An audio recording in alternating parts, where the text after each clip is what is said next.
ఈరోజు దేవుని వాగ్దానం. పరలోకము నుండి దిగివచ్చిన జీవము గల ఆహారమును నేనే. ఈ ఆహారమును ఎవడేని భుజించినచో వాడు నిరంతరము జీవించును.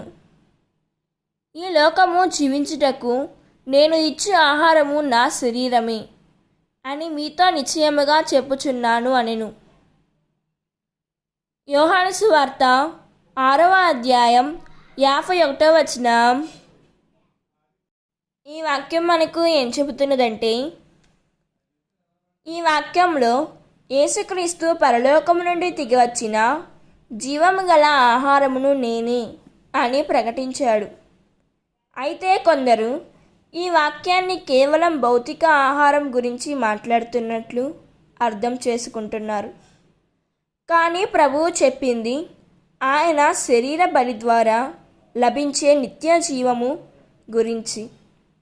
శిలువపై తన శరీరాన్ని అర్పించి మానవాళికి రక్షణ మార్గాన్ని తెరిచాడు. యేసుని విశ్వసించి ఆయనలో నిలిచిన వారే నిజమైన జీవమును పొందుతారు. దేవుడు ఈ వాక్యం వింటున్న ప్రతి ఒక్కరిని దీవించునుగాక. ప్రార్థన. ప్రియమైన పరలోక తండ్రి, పరలోకము నుండి దిగివచ్చిన జీవాహారమైన యేసుక్రీస్తును మాకు అనుగ్రహించినందులకు నీకు వందనాలు.